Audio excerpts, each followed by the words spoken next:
नमस्कार साथियों, जैसे कि आपको पता है बिग बॉस का सीजन खत्म हो चुका है और बिग बॉस का सीजन खत्म हुआ तो कुछ लोगों को ले डूबा और कुछ लोगों को तरक्की की दुनिया में छा गया। मैं बात कर रहा हूं रणवीर शौर्य की। हालांकि बहुत सारे लोग हैं जो ट्रोल भी हुए, लेकिन शिवानी जो थी काफ़ी अच्छी फेमस भी हुई। और मैं एक ऐसे शख्स की बात कर रहा हूं जो सिर्फ वहाँ फेमस के होने के लिए नहीं गए थे कि वो पहले से ही फेमस हैं, वो सिर्फ पैसे के लिए वहाँ गए। मैं बात कर रहा हूँ रणवीर शौर्य जी की। रणवीर शौर्य की अगर हम बात करें तो मुंबई की गलियों में आज वो खो चुके हैं, क्योंकि किसी टाइम पर उनका नाम चलता था, क्योंकि वो एक मजे हुए कलाकार हैं, क्योंकि उन्होंने सुपरहिट फिल्मों में भी काम किया है। जैसे कि एक था टाइगर, चांदनी चौक, ऐसी फिल्मों में भी उन्होंने काम किया हुआ है। लेकिन आज मैं बात करूं तो बिल्कुल बहुत ज़्यादा वो तंगी से गुजर रहे हैं। और उन्होंने एक इंटरव्यू में भी कहा है, मैं बताना चाहूँगा कि उन्होंने इंटरव्यू में क्या कहा है कि वो किस हालत में और वो किस हद तक जा सकते हैं अपने परिवार को पालने के लिए। तो उन्होंने बताया था, मैं खुद अपना मैनेजमेंट कर रहा हूँ, बहुत हिम्मत जुटाते हुए मैंने काम मांगना शुरू किया, लेकिन लोग मुझे वो रोल्स ऑफर नहीं कर रहे जिसका मैं हकदार हूँ। अगर नहीं तो मैं एक स्पॉट बॉय बनने के लिए भी तैयार हूँ। क्या लिखा उन्होंने कि मैं एक स्पॉट बॉय बनने के लिए भी तैयार हूँ। और यही सबसे बड़ी मर्द की खास बात होती है यारों, वो अपने परिवार के लिए कुछ भी कर सकता है, वो कुछ भी कर सकता है, वो भीख भी मांग सकता है, वो बेलदारी भी कर सकता है, वो मजदूरी भी कर सकता है।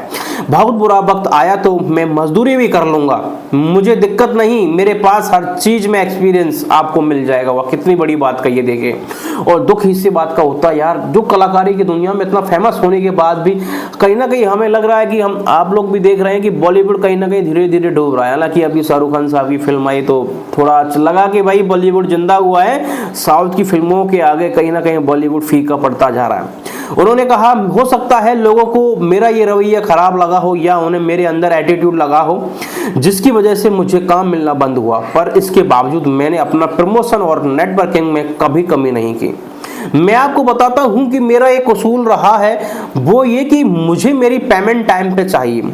बात भी सही है, क्योंकि जब हम कमाने के लिए काम कर रहे हैं तो हमारे लिए मेन चीज़ पैसा है। अगर पैसा ही हमारे बच्चों के लिए टाइम पर नहीं मिलेगा तो वो काम करना भी बेकार है। मैं इसके लिए आवाज़ भी कई बार उठा चुका हूँ। अगर मैं स्पॉट बॉय बनकर काम करता हूँ तो उससे भी मैं पैसा ही कमा रहा हूँ, मेरा उससे घर चलेगा, मुझे बुरा नहीं लगेगा ये सब काम करते हुए। और बात भी सही है, क्योंकि एक मर्द जो होता है वो अपने परिवार को पालने के लिए कुछ भी कर सकता है। मैंने पहले भी कहा है, अगर मुझे एक्टिंग फील्ड में काम नहीं मिलता तो मैं कोई भी काम करने के लिए तैयार हूँ। फिल्म मेकिंग और सिंगिंग में मेरा हाथ मजबूत है, अगर इसमें मुझे काम मिलता है तो मैं करने। रणवीर ने कहा, मैं लगातार लोगों से काम मांगता रहा, मैं लगातार लोगों से काम मांगता रहा हूँ। मेरे पास कोई मैनेजमेंट टीम नहीं है जिसकी बदौलत मैं घर बैठा रहा हूँ और मुझे काम मिल जाए।